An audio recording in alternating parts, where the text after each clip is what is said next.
A very warm and hearty welcome to His Excellency, Australia's High Commissioner to India, Mr. Philip Green.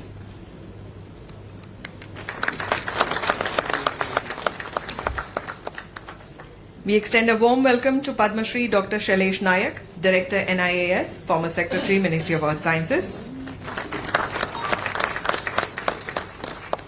A warm and hearty welcome to Lieutenant General PJS Pannu, PVSM, AVSM, VSM, retired, Chairman, Space Committee on Defence, SIA India. A warm and hearty welcome to AVM Sanjay Bhatnagar, VM, VSM, retired, officiating Director, St. John's. Thank you, Dr. Subbarao, for doing us the honours.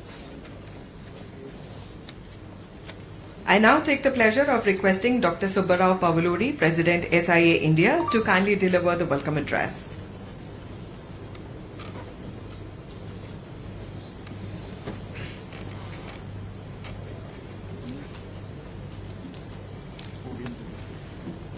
Namaskar, good morning, all of you. Excellencies, distinguished speakers, esteemed industry colleagues, ladies and gentlemen, I am deeply honored to share this stage with distinguished personalities like General Anil Chauhan ji, Chief of Defence Staff, His Excellency Mr. Philip Green, Australia's High Commissioner to India, Padma Shri Dr. Shailesh Nayak, Director NIAS and former Secretary Minister of Sciences, AVM Sanjeev Bhatnagar, Director St. Joe's, and Lieutenant General PJS Pannu, Chairman Space Committee on Defence for SIA India, and I extend a warm welcome to all of you, sir. And we've been talking about this DefSAT for a while, and I'm sure that all of you remember that we conducted DefSAT 2023 last year in the same premises here, and it was a roaring success in the sense that how to bring in the space technology for the defense usage.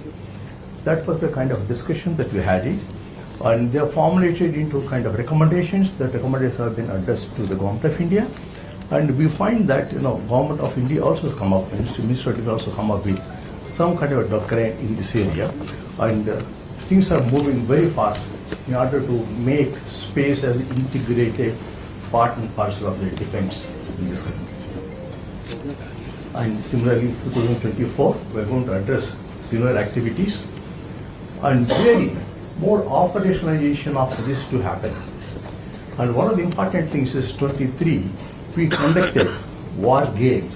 General Ponduji and General Kandaresa, I think he calls it more of a Jugalbandi kind of thing, both of them together conducted the war games in the sense that how a tabletop, a war game can be appreciated by the defense forces and industry together. And similar activity now we're going to do it this year also now. Maybe I think tomorrow we'll have that meeting. And in this, experts like General Pannu and General Kandare and many others will be actively participating in this and guiding this. And I look forward to see active participation by each one of you. And I'm sure at the end of the seminar, we'll come up with a definitive solution as how the space can be made use of for the defense sector. And though it is known, now more of actionable items have to go out in this regard. And hopefully they are going to happen today this year. Thank you very much. I welcome you once again. Welcome, sir.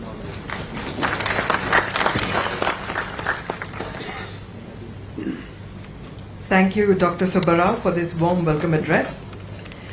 Ladies and gentlemen, as India is getting set to conquer new boundaries, space is not only a challenge but is also a necessity. This morning, we are privileged to have in our midst AVM Sanjay Bhatnagar, officiating Director St. John's. We are very proud to have you on board as the knowledge partner. May I request you to kindly deliver the thematic address.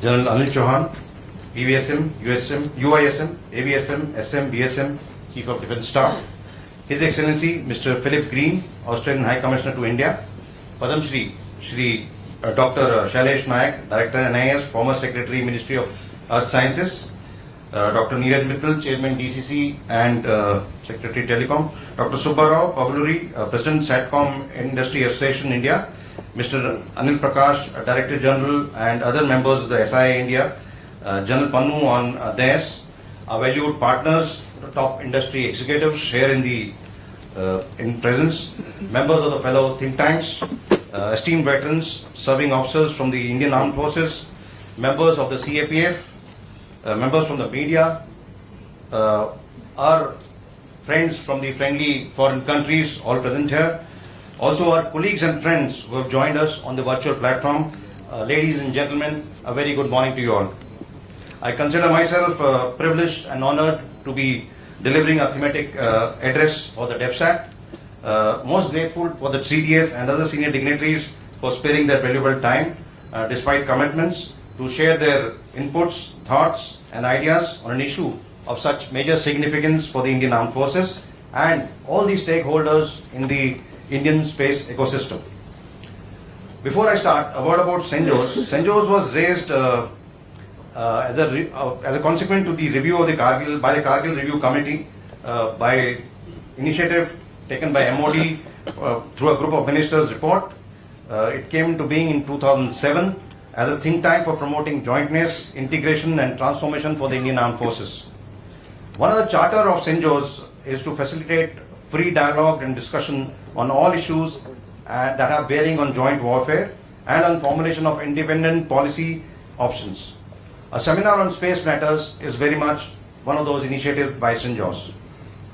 I would begin by taking a critical look at a development that we have witnessed in the space domain since the last chapter of DefSAT in April last year. First and foremost, ISRO needs to be congratulated for a string of brilliant successes over the past 1 year.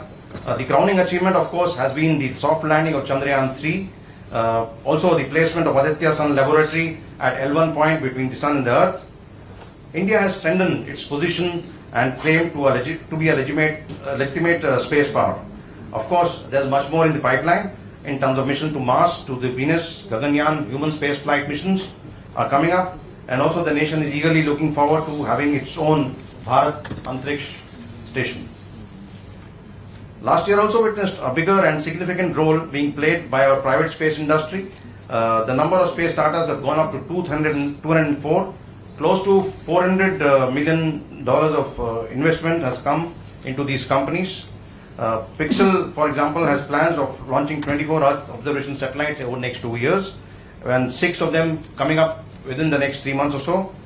In the newest launch of the PSLV, Dhruva and also Bellatrix have qualified green technologies and other nanosatellite technology for manufacturing. PSLV has been a contract of PSLV has been awarded to by ISRO to 2 major players in the sector. Many more things are in the pipeline.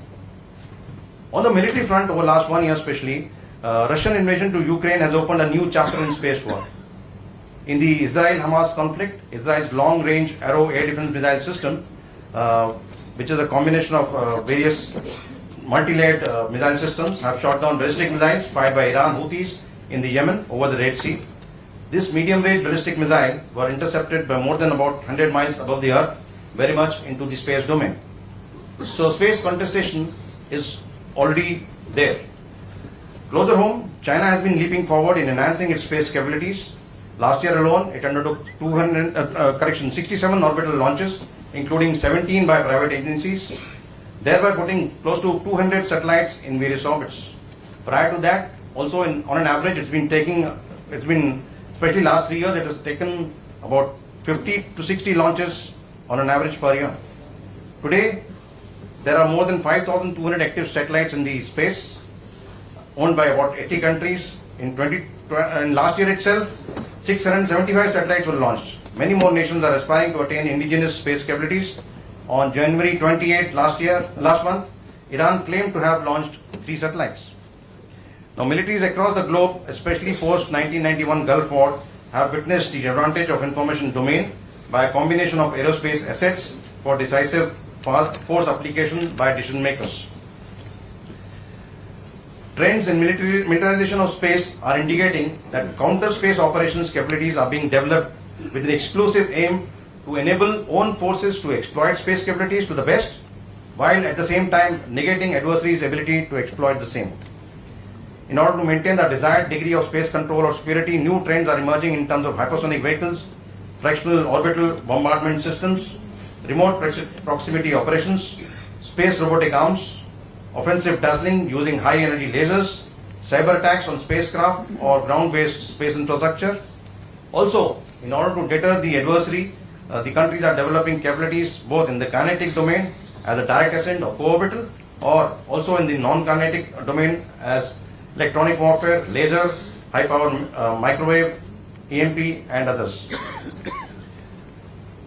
Nations are also building capabilities in the near space domain. HAPS, drones, swarms, and other countermeasures are just a part of some of these few examples. Now, Indian space program is expanding, and the military space utilization needs to mature alongside. That is a great amount of satisfaction, and further progress that is being tracked is through the 75 defense challenges that the three armed forces and DSA has launched. Now, Indian armed forces are making a transition from dependence on dual-use technology to having dedicated defense satellites. We at St. Joe's are of the firm opinion that the capability gap needs to be filled up by greater involvement of Indian private sector by employing new high-end transformative technologies like the edge computing, building resilience, redundancies, relaunchable vehicles, launch on demand, resilient PNT, expanded NAVIC coverage, etc. Also, there is a requirement to have a better SSA and space surveillance with the collaboration with other friendly countries and lots more. This seminar deals with us all. The 3-day seminar has been diligently curated to focus on advancing common space security interest. Seminar provides a suitable platform for understanding and discussing the emerging issues and challenges in the space domain. St. Joe's has curated a series of sessions in coordination with SIA India with panelists from domains of experts and authorities on specific subjects from armed forces, academia, space scientific community, ISRO, and members of the space industry, both Indian and global. We firmly believe that achieving these capabilities should be a national security endeavor, a whole of nation approach. Together, I think we can script a better, secure tomorrow. We are of the firm opinion that seminar would offer a novel platform to understand the requirements of the armed forces. A clear and frank understanding is requested. Also, issues that have bearing on policy aspects, which is brought out during the course of seminar, are planned to be flagged to the higher level for policy implementation. We thus look forward to focused deliberation on policy frameworks and application of these emerging technologies. I once again take this opportunity to thank the CDS and all other dignitaries for their presence and support as we look forward to for their visionary guidance. Jai Hind.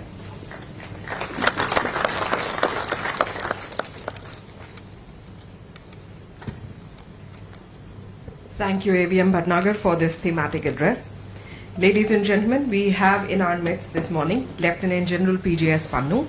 He is Chairman Space Committee on Defence, SIA India, and I now take the pleasure of requesting him to kindly deliver the Defence Space Address. Please welcome with an applause.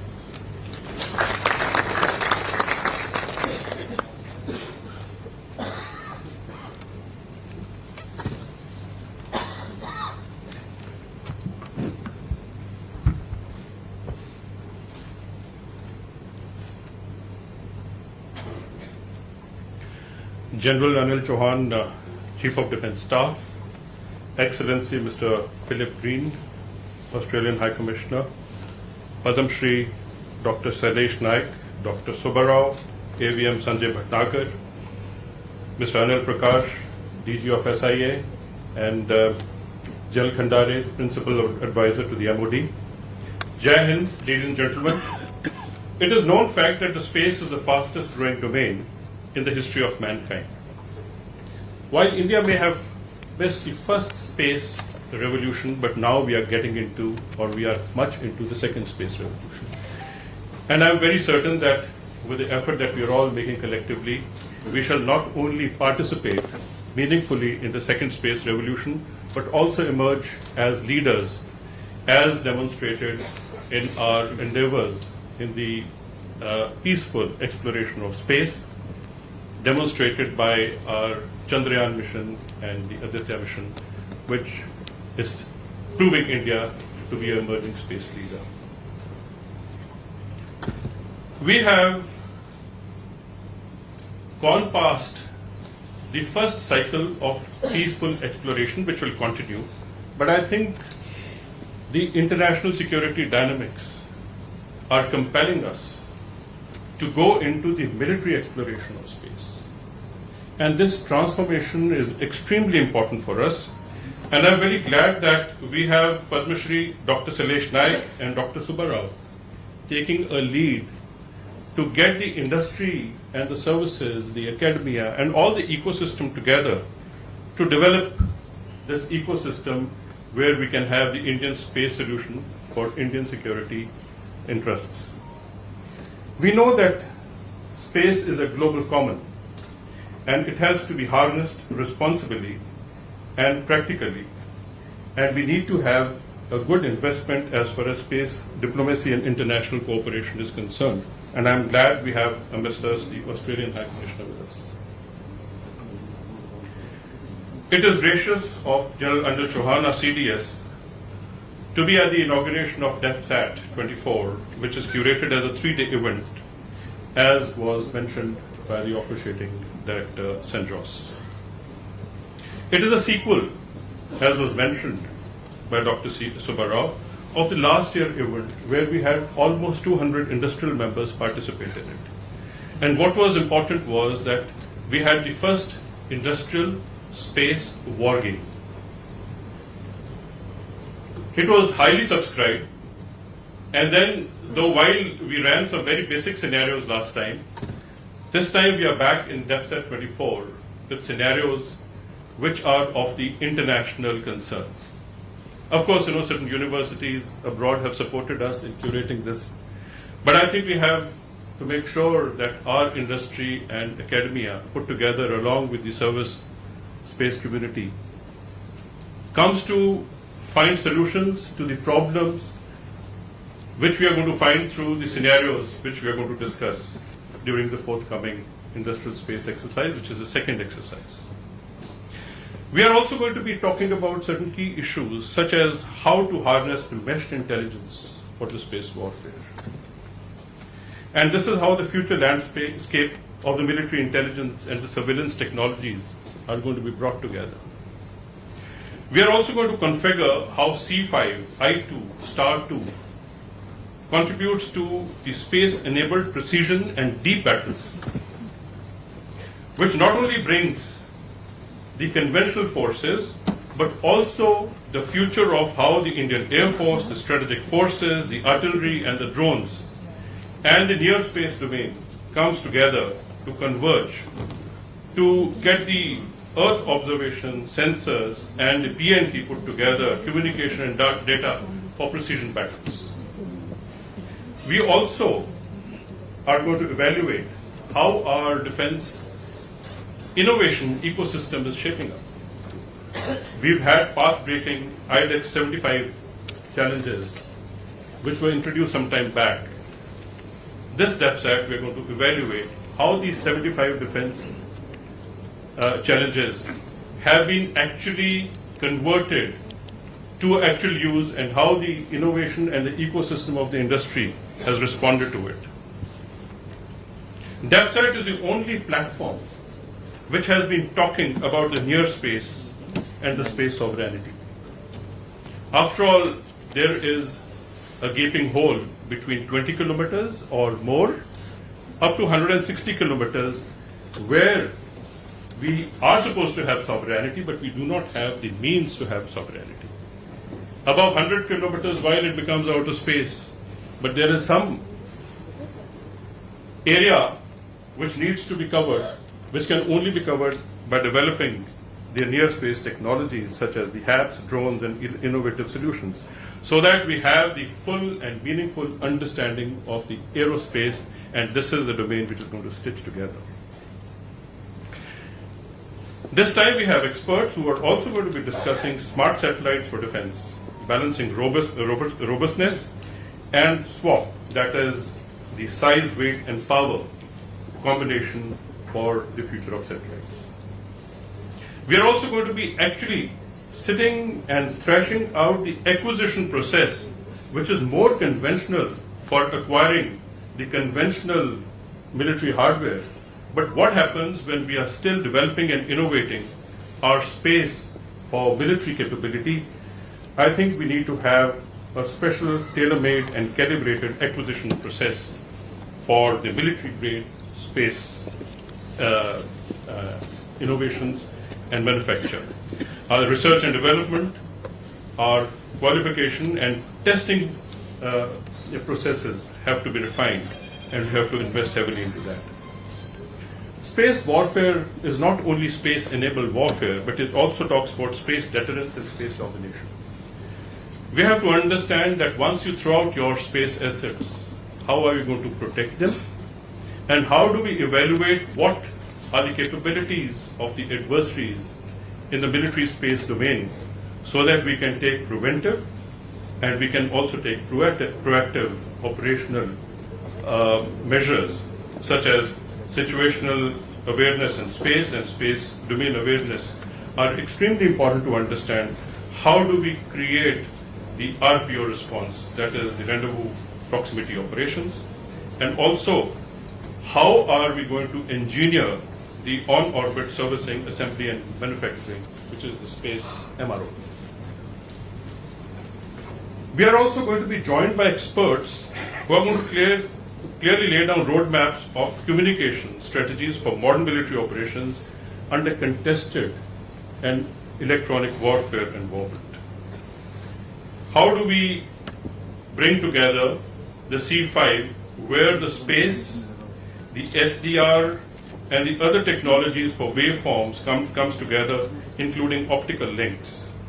We are also going to be discussing how to design a kill web as part of the mosaic warfare, moving away from network centricity, which is complicated, which cannot bring so many millions of sensors together, and these million sensors per square kilometer are the ones who are going to be actually using terabytes of information per square kilometer.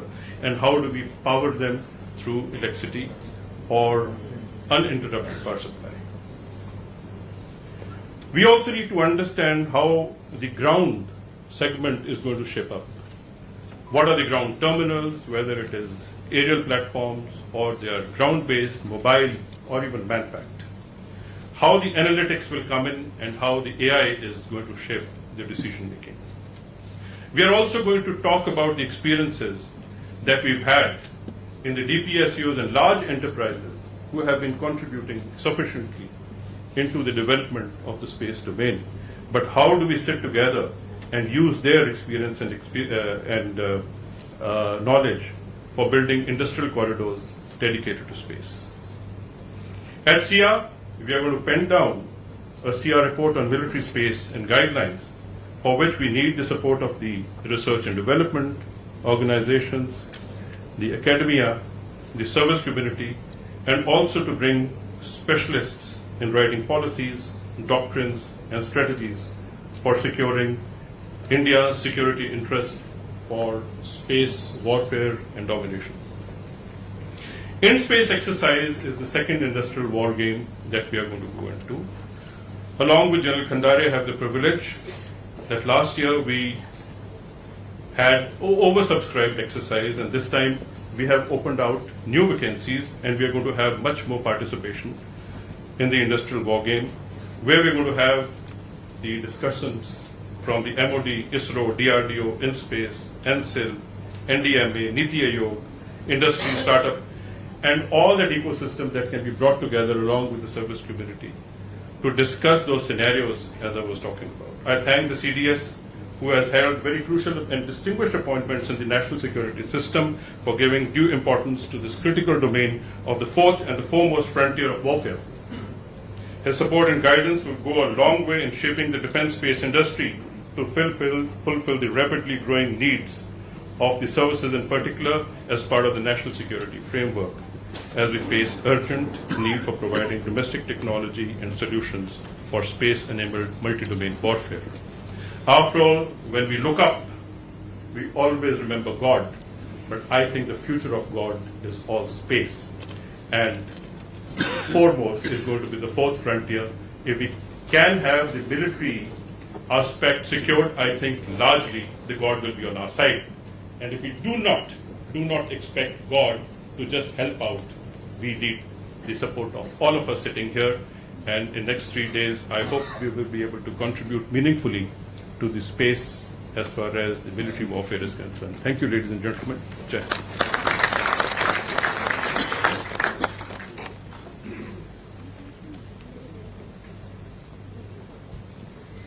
Thank you, General Pannu, for that very inspirational address. Ladies and gentlemen, we have the privilege of having in our midst this morning Padma Shri Dr. Shailesh Nayak, Director NIAS, former Secretary, Ministry of Earth Sciences. May I now request him to kindly address the August gathering. Please welcome with a hearty applause.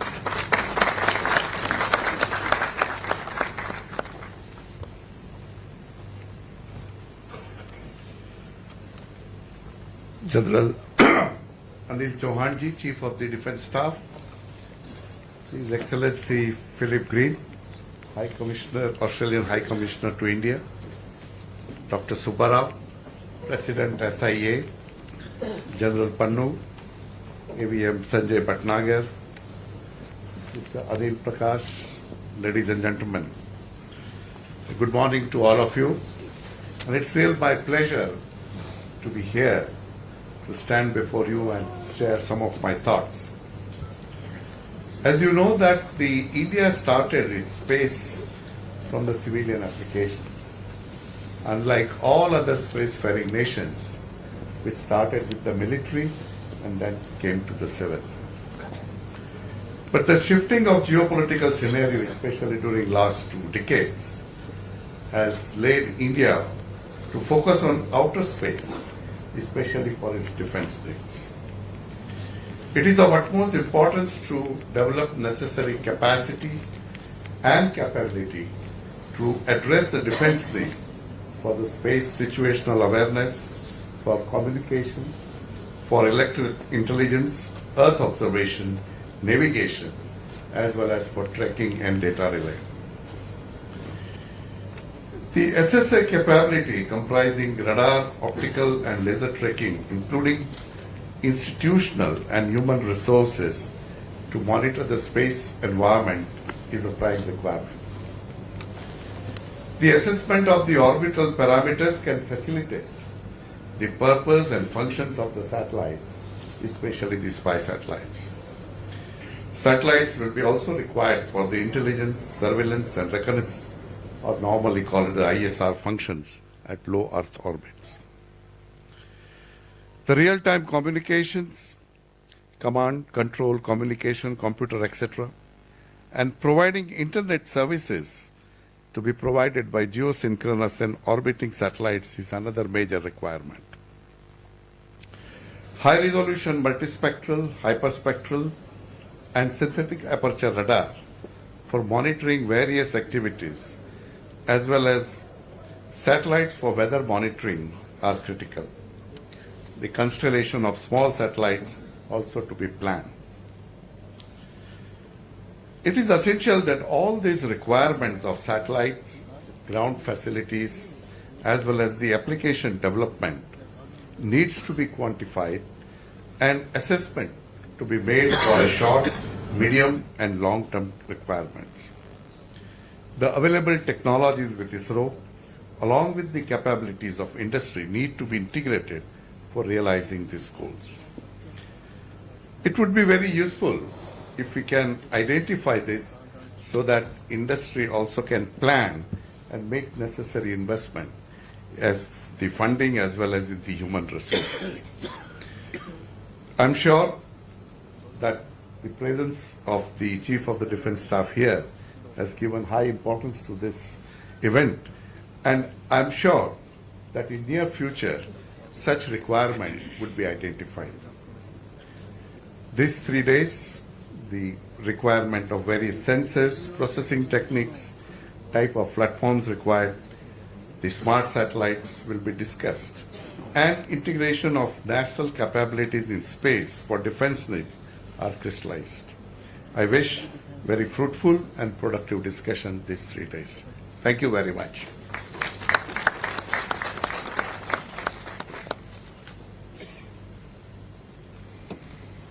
Thank you, sir. And it's a pleasure to have you here with us. Ladies and gentlemen, Australia and India have always had strong bilateral relationship. And today we are privileged to have in our midst this morning His Excellency, Australia's High Commissioner to India, Mr. Philip Breen. May I now request him to kindly address the August gathering. Please welcome with a rousing applause.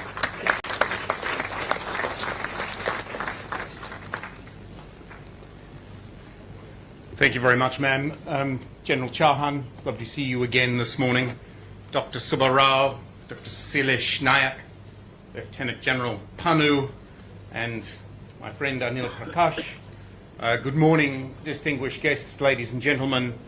It's a privilege and a particular interest of mine to be able to address you briefly today in advance of your very important conference. Australia and India are building a much closer bilateral relationship. India is now one of only 2 countries on the planet with which Australia has an annual leaders meeting, a 2+2 defence and foreign affairs meeting, and a free trade agreement. We have established what we call a comprehensive strategic partnership. That's the highest rank of our partnerships on the globe. You will all have seen our leaders meeting together with the leaders of the United States and Japan in the Quad. And you may also have seen our Prime Ministers riding together in a chariot in Narendra Modi Stadium and in Kudos Stadium in Australia. These are powerful signals of the stronger bilateral relationship that we are building. The strategic domain is a key part of that. Australia and India are partners in the Indo-Pacific.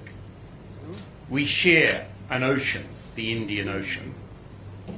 We share a level of concern about developments in the Indo-Pacific. And we are determined to work together for a region which is open and free, where states can decide their destinies by themselves, where free trade and movement is a normal part of our region, and where states are sovereign and not subject to the coercion of others. Space will form an important fraction of this important bilateral strategic relationship. Let me explain to you briefly how significant space is in our defence vision. Our government undertook a major review of our defence and strategic interests last year, and one of its principal conclusions is that space should now be its own domain in our defence arrangements. That is to say, space has joined land, air, sea and cyber with its own place in our key 5 domains. We have some unique features which makes the Australian space industry one of the fastest growing space industries in the world.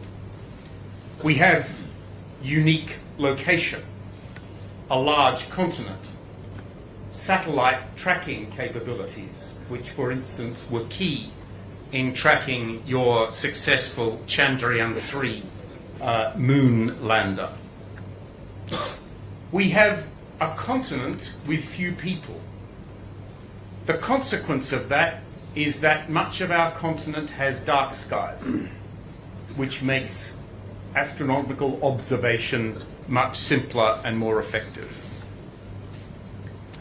We have a strong robotics industry derived from our huge mining sector, in which robotics is a key part.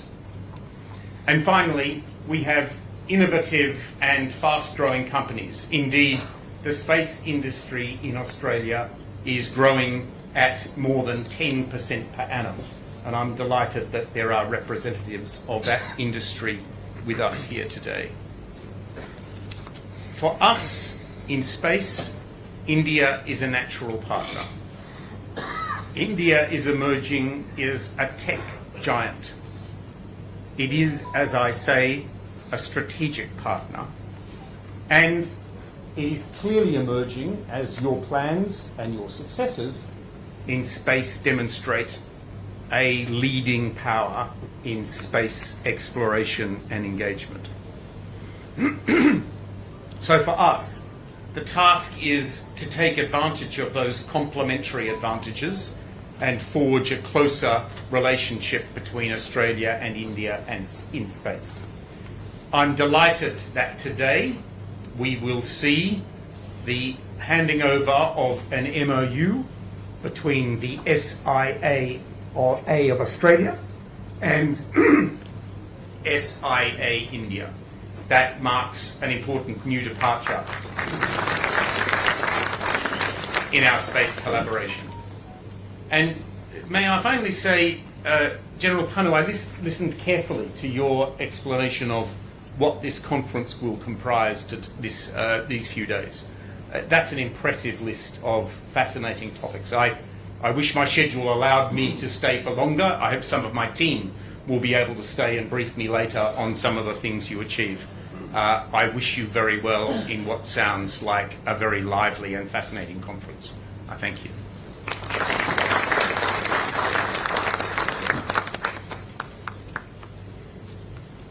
Thank you, Your Excellency, for your gracious presence here today and for those very encouraging words. Ladies and gentlemen, as mentioned by His Excellency, today we shall be witnessing the signing of an MOU between SIA India and Space Industry Association of Australia. May I request Dr. Subbarao Pavaluru, who is representing SIA India, and SIAA is being represented by Air Commodore Terry Van Heeren. He's their director. May I request them both to sign this MOU and kindly exchange it.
There they are, ladies and gentlemen, in the august presence of CDS as well as His Excellency and all the honored dignitaries on the dais. This was a digital document and has been exchanged between the two organizations. So congratulations to both SIA India and SIAA, that is Australia.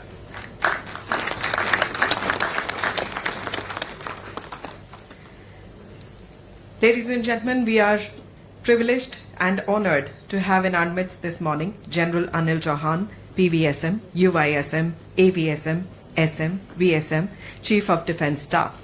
We're really honored with your presence here today, sir. May I request you to kindly address the August gathering. Please welcome with a rousing applause.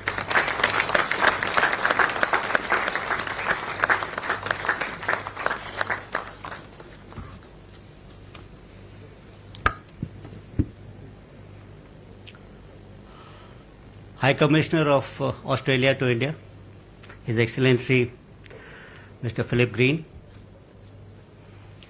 Dr. Subbarao, AVM Bhatnagar, Padam Shri Shailesh Nayak, General Panu, distinguished panelists, speakers, colleagues, officers, ladies and gentlemen. It gave me great pleasure to be here this morning amongst you all for this DefSAT seminar. If you look around, we have a full house today. In fact, people are standing behind. It just shows the kind of interest we all have in this, what Panu referred to as the fourth domain of warfare, space. Allow me to actually begin by referring to Captain James Kirk from the famous science fiction series Star Trek, where he says that space is the final frontier. Like other frontiers which lie explored and conquered, space is vast, almost infinite, and lies unexplored. As we begin exploring this final frontier, the opportunities that it extends actually are also vast and all infinite. Actually, we may be limited by our understanding of space by the limits of our imagination. Space is vast, it's huge, and it lies unexplored. And we all have assembled here today to allow our imagination to run wild, trying to reach out that infinite space and explore ideas which General Panu referred to and was appreciated by His Excellency. These all lie in the domain of security and defense mostly. And actually, it will be incorrect if I don't thank the organizers, AVM Bhatnagar, the SATCOM Industry Association, for conceptualizing this particular event and bringing us all over here together. I am sanguine we all will benefit from the experience and achievements of this particular seminar. The second industrial space war game planned by the conference will be of special interest to us because of the large number of takeaways which General Panu referred to and the expertise of his and General Khandare, who had conducted it last year also, and we look forward to the outcome of this particular war game. Before reflecting on the domestic space industry or how we are looking at defense space is going to shape up as far as the military domain is concerned, let me speak about a few trends which are internationally visible to all of us, which are shaping the space sector. The first major trend has been the increased involvement of private sector. The earlier models where agencies like NASA, China Airspace, Air Airspace, or even our ISRO at much lower cost. The extension of this particular change has been towards sharing of sovereign services with other nations, even for conduct of war. This was unforeseen a couple of years back. Participation of SpaceX in the recent Ukraine conflict and ease of open source intelligence are some of the recent examples and trends of this particular phenomenon. Space market is another segment that has opened up new vistas for space economy of nations. The expenditure trend of the global space economy indicates that it grew by about 8%, expected to grow to $44 billion by the year 2033. The government initiatives like seed funding scheme, 0% GST regime, sharing of test facilities, transfer of technology have provided rightful support to the private industry. This framework, along with alignment of demands and funding support, provide the right environment for private sector to grow. We had only one startup when we all started this in probably 2014. In 2023, we have about 204 startups, with almost 54 of them joining actually in the year 2023 itself. And the billions in this sector, bringing our total funding to almost about $380 billion. In the recently announced annual budget, rupees 1 lakh crore corpus for boosting private sector investment in R&D has added a new level of support to this particular emerging segment. Launching of satellite orbital deployers or CubeSat by Dhruva Airspace to development of multi-stage rockets like Vikram-1 by Skyroot Aerospace are some of the achievements of a fledgling space industry. There is a quote actually which says that from little apples grow mighty oaks, and I'm sure our private sector will become household names in some times with like global players like SpaceX in times to come. Let me focus on the Indian defense requirements in space. Space, as I said earlier, is not only linked to the future of mankind, but also to the survival and success of defense forces in any future battlefield. Space can be used as a force multiplier to enhance combat capabilities in traditional domains of land, sea, and even cyber and air. Some of the focus areas as far as India is concerned are: firstly, to augment capabilities in intelligence gathering and early warning. We are looking at space-based ISR assets utilizing not only optical but hyperspectral, SAR, ELINT and comet-based sensors and technologies. The concept of large satellites with heavy ISR payloads will give way shortly to low Earth orbit satellites, miniaturized weapons and reusable rockets. These must be used for building an indigenous multi-sensor ISR constellation. Secondly, Indian Armed Forces cannot remain dependent on foreign constellations for its PNT requirements. PNT services for navigation, synchronization as well as long-range engagement will require building a secure, reliable and resilient NAVIC constellation. As a backbone to terrestrial networks, high-speed secure satellite-assisted communication is another area of growth.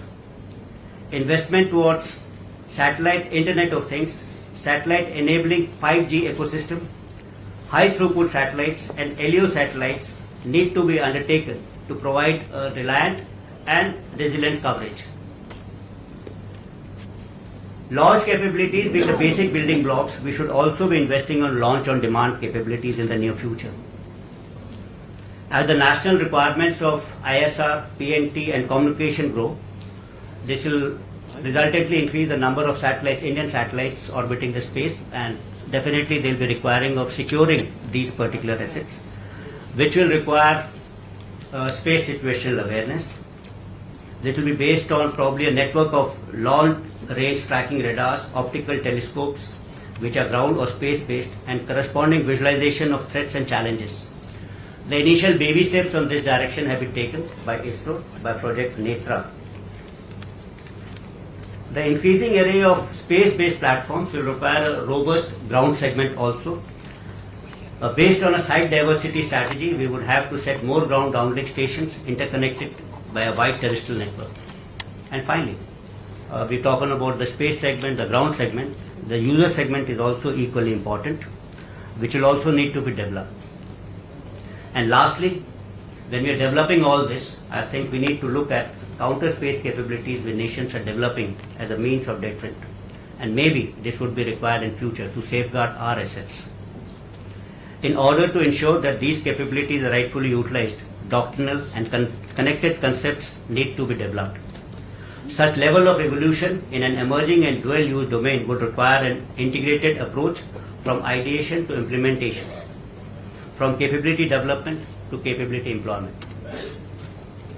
Let me now focus on how the armed forces are getting involved into this particular segment. As the armed forces, we have initiated certain measures to encourage the private industry. 75 space-related challenges were part of Mission DefSpace 2022 under the IDEX. This was the first initiative that was launched by us.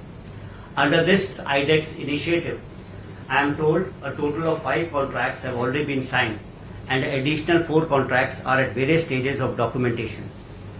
In similar timelines, a feasibility study of 12 Make 1 challenges are also under progress. To execute our future requirements, if I may make a rough estimate, our outlay in the coming few years would be more than 25,000 crores. It's the right time for the private industry to utilize this opportunity. There's a saying that when you aim high and dream big, you challenge yourselves in ways that you could not have done before. Our leadership has envisioned big targets for the nation, from space augmentation to space exploration. This period may be the Amrit Kal for the private space industry. I think it's time for building a highly capable, Atmanirbhar defense space ecosystem. Our integrated approach, in which civil industry is the important and equal partner, will bear the right fruits in time to come. I exhort the industry to continue their efforts in collaboration with the government for development of a dependable space ecosystem in the country. I am sure that the commitment, focus and understanding that will be shared during this interaction between academia, innovators, entrepreneurs and the military will be vital to develop a future-ready Indian space. I would urge the organizers to share the outcomes from the industrial space war game, which General Panu had mentioned. And like we said, the Ambassador, the High Commissioner was mentioning, it has got interesting topics for all of us, ranging from precision battles to integration of sensor networks, etc. We look forward to a useful interaction. My best wishes to DefSAT, its organizers and all the participants. Thank you everyone and Jai Hind.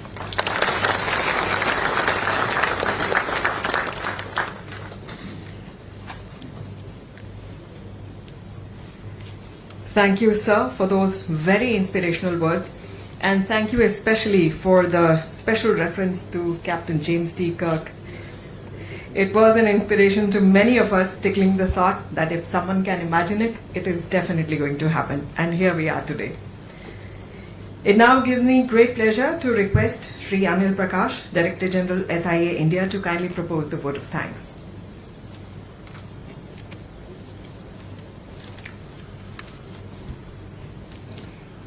Good morning, distinguished guests and General Anil Chauhan, CDS,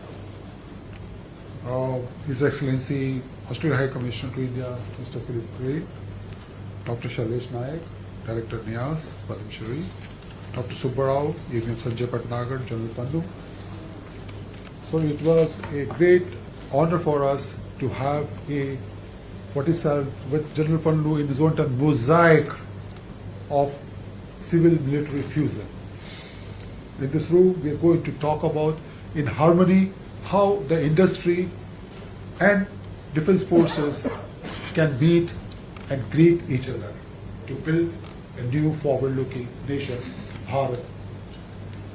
I'm really thankful to General Chauhan, CDS, to spare his valuable time to come and honor this gathering. And we're extremely thankful to His High Commissioner, His Excellency Green Philip, to spare his time to come, although we know he's very busy schedule. And we have a first audience, debut audience of Padam Shri Shailesh Nayak ji to be present with us after awarding Padam Shri to him.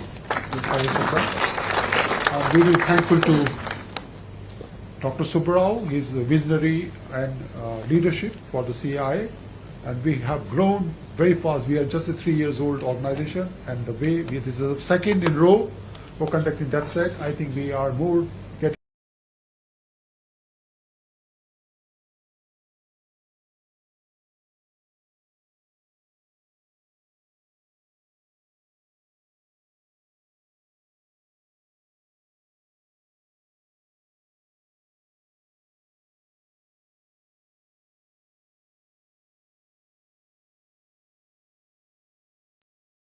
And exposition. This morning, we start the program by extending a very warm and hearty welcome to the honored dignitaries who have taken their seats on the dais. May I request Dr. Subbarao to kindly present a bouquet to the honored dignitaries and please welcome them.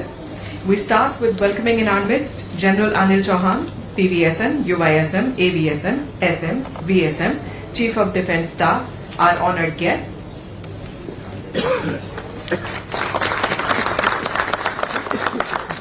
A very warm and hearty welcome to His Excellency, Australia's High Commissioner to India, Mr. Philip Green.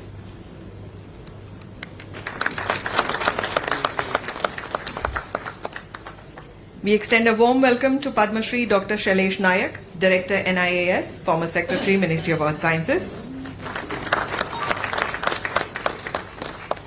A warm and hearty welcome to Lieutenant General PJS Pannu, PVSM, AVSM, VSM, retired, Chairman, Space Committee on Defence, SIA, India. A warm and hearty welcome to AVM Sanjay Bhatnagar, VM, VSM, retired, officiating Director, St. John's. Thank you, Dr. Subbarao, for doing us the honours. I now take the pleasure of requesting Dr. Subbarao Pavuluri, President, SIA India, to kindly deliver the welcome address.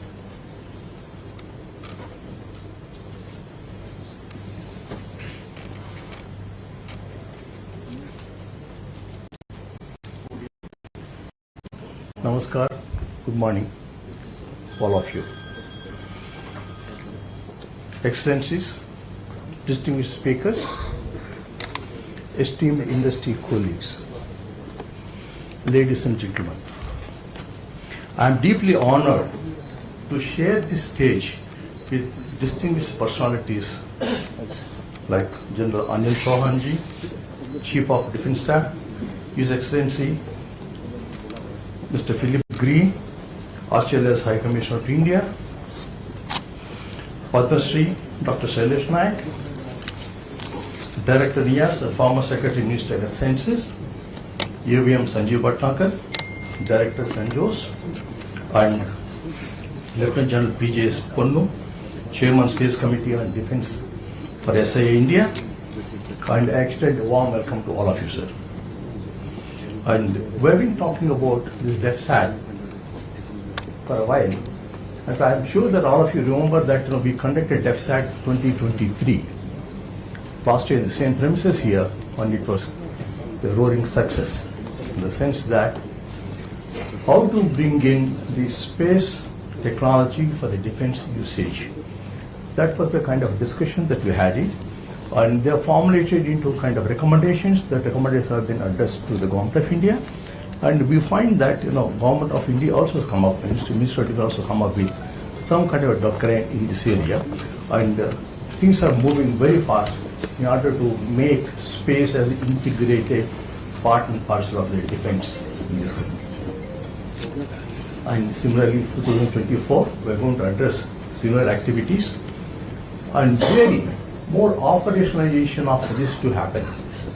And one of the important things is 23, we conducted war games. General Ponmuji and General Kandare, I think he calls it more of a Jugalbandi kind of thing, both of them together conducted the war games in the sense that how a tabletop, a war game can be appreciated by the defense forces and industry together. And similar activity now we're going to do it this year also now. Maybe I think tomorrow we'll have that meeting. And in this, experts like General Pannu and General Kandare and many others will be actively participating in this and guiding this. And I look forward to see active participation by each one of you. And I'm sure at the end of the seminar, we'll come up with a definitive solution as how the space can be made use of for the defense sector. And though it is known, now more of actionable items are being out in this regard. And hopefully they will happen this year. Thank you very much. I welcome you once again. Welcome, sir.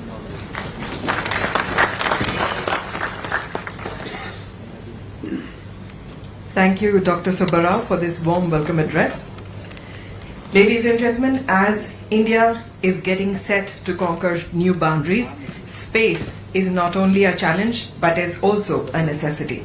This morning, we are privileged to have in our midst AVM Sanjay Bhatnagar, Officiating Director St. George's. We're very proud to have you on board as the knowledge partner.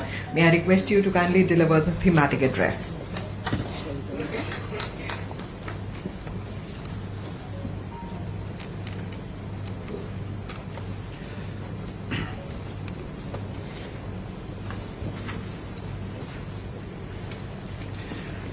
General Anil Chauhan, PVSM, USM, UISM, AVSM, SM, BSM, Chief of Defence Staff. His Excellency Mr. Philip Green, Australian High Commissioner to India. Padam Shri Dr. Shailesh Nayak, Director NIS, former Secretary Ministry of Earth Sciences. Dr. Neeraj Mittal, Chairman DCC and Secretary Telecom. Dr. Subbarao Pavluri, President Satcom Industry Association India. Mr. Anil Prakash, Director General, and other members of the SIA India, General Pannu on DES, our valued partners, top industry executives here in presence, members of the fellow think tanks, esteemed veterans, serving officers from the Indian Armed Forces, members of the CAPF, members from the media, our friends from the friendly foreign countries all present here. Also our colleagues and friends who have joined us on the virtual platform. Ladies and gentlemen, a very good morning to you all. I consider myself privileged and honored to be delivering a thematic address for the DefSAT. Most grateful for the 3DS and other senior dignitaries for sparing their valuable time despite commitments to share their inputs, thoughts and ideas on an issue of such major significance for the Indian Armed Forces and all the stakeholders in the Indian space ecosystem. Before I start, a word about St. George. St. George was raised as a consequence to the review of the Kargil by the Kargil Review Committee by initiative taken by MOD through a group of ministers report. It came into being in 2007 as a think tank for promoting jointness, integration and transformation for the Indian Armed Forces. One of the charter of St. George is to facilitate free dialogue and discussion on all issues that have bearing on joint warfare and on formulation of independent policy options. A seminar on space matters is very much one of those initiatives by St. George. I would begin by taking a critical look at a development that we have witnessed in the space domain since the last chapter of DefSAT in April last year. First and foremost, ISRO needs to be congratulated for a string of brilliant successes over the past 1 year. The crowning achievement, of course, has been the soft landing of Chandrayaan 3, also the placement of Aditya Sun Laboratory at L1 point between the Sun and the Earth. India has strengthened its position and claimed to be a legitimate space power. Of course, there is much more in the pipeline in terms of mission to Mars, to the Venus, Gaganyaan, human space flight missions are coming up, and also the nation is eagerly looking forward to having its own Bharat Antariksh station. Last year also witnessed a bigger and significant role being played by our private space industry. The number of space startups have gone up to 204. Close to $400 million of investment has come into these companies. Pixel, for example, has plans of launching 24 Earth observation satellites over the next 2 years, and 6 of them coming up within the next 3 months or so. In the newest launch of the PSLV, Dhruva and also Bellatrix have qualified green technologies and other nanosatellite technology for manufacturing. PSLV has been contract of PSLV has been awarded to by ISRO to 2 major players in the sector. Many more things are in the pipeline. On the military front, over the last 1 year especially, Russian invasion to Ukraine has opened a new chapter in space war. In the Israel-Hamas conflict, Israel's long-range Arrow air defense missile system, which is a combination of various multi-layered missile systems, have shot down ballistic missiles fired by Iran Houthis in the Yemen over the Red Sea. This medium-range ballistic missile were intercepted by more than about 100 miles above the Earth, very much into the space domain. So space contestation is already there. Closer home, China has been leaping forward in enhancing its space capabilities. Last year alone, it undertook 67 orbital launches, including 17 by private agencies, thereby putting close to 200 satellites in various orbits. Prior to that, also on an average, especially last 3 years, it has taken about 50 to 60 launches on an average per year. Today, there are more than 5,200 active satellites in the space, owned by about 80 countries. In last year itself, 675 satellites were launched. Many more nations are aspiring to attain indigenous space capabilities.